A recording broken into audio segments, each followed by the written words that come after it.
नमस्कार, आप सभी को बुद्ध पूर्णिमा की बहुत सारी शुभकामनाएं। समय ऐसा है जब हमारे चारों तरफ विवादों का शोर है और मौका है बुद्ध पूर्णिमा का। तो बुद्ध अपने आप बहुत प्रासंगिक हो जाते हैं। बुद्ध की करुणा, बुद्ध की शांति, बुद्ध के द्वारा बताया गया विज्ञान और उनकी बताई हुई मानवता आज के दौर में सर्वाधिक प्रासंगिक हो उठी है। लेकिन होता क्या है ना कि गौतम बुद्ध की तस्वीरों को हम सबसे ज़्यादा आर्ट फॉर्म में इस्तेमाल करते हैं और उतना ही उन्हें पहचानते हैं। दूसरा होता है कि हम उन्हें एक धार्मिक प्रणेता या नवधर्म प्रणेता के रूप में देखते हैं।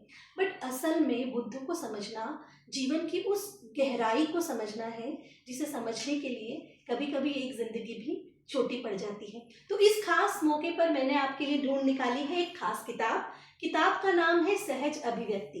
इस किताब के 2 वॉल्यूम पहले प्रकाशित हो चुके हैं। किताब का तीसरा संस्करण है। यह तीसरा सहज अभिव्यक्ति श्रृंखला की ये तीसरी किताब है। सहज अभिव्यक्ति भाग 3 लिखा है शारजाह के रहने वाले कुलभूषण व्यास ने।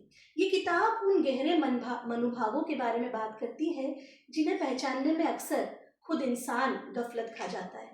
हम नहीं जान पाते कि हम कब प्रेम करते हैं और कब हमारा प्रेम किसी के लिए बंधन बन जाता है। हम भूल जाते हैं कि कब हमारी ईर्ष्या नफरत में बदल जाती है। हमें ध्यान नहीं रहता कि कब हमारा क्रोध सारी मानवता की सीमाओं को लांघ जाता है।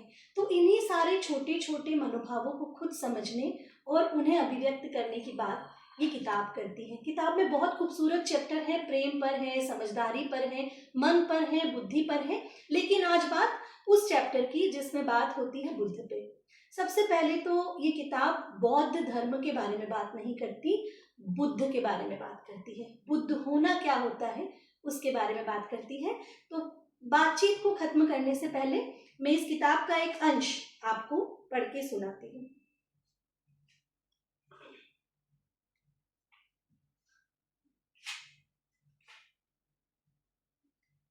किताब का एक पैराग्राफ मुझे बहुत पसंद है।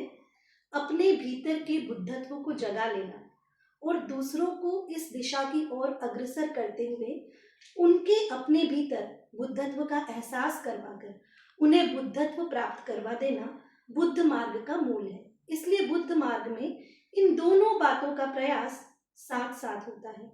एक व्यक्ति स्वयं भी इस जन्म में बुद्धत्व प्राप्त करने की दिशा में आगे बढ़ता है और दूसरों को भी इस ओर जोड़ने का प्रयास करता है। ऐसे लोगों को ही हम बोधिसत्व कहते हैं। और हर मनुष्य स्वतंत्र है, इसलिए जोर जबरदस्ती से उसे इस दिशा की ओर नहीं मोड़ा जा सकता। ये किताब जापान में लेटर डे ऑफ बुद्धा कहे जाने वाले निचिरेन दाइशोनिन के बारे में भी बात करती है। और ये किताब बात करती है कि बुद्ध हमेशा थे और हमेशा होते रहेंगे। अगर आपको गौतम बुद्ध के बारे में जानने में इंटरेस्ट है और अब तक आप उन्हें नहीं जानते हैं तो ये उन्हें समझने के आपकी यात्रा की पड़ाव की एक महत्वपूर्ण किताब हो सकती है। इसे पढ़िए और सहज अभिव्यक्ति के महत्व को जानिए। आज के लिए इतना ही, और ऐसी ही और किताबों के बारे में जानने के लिए बने रहिए मेरे चैनल पर। नमस्कार।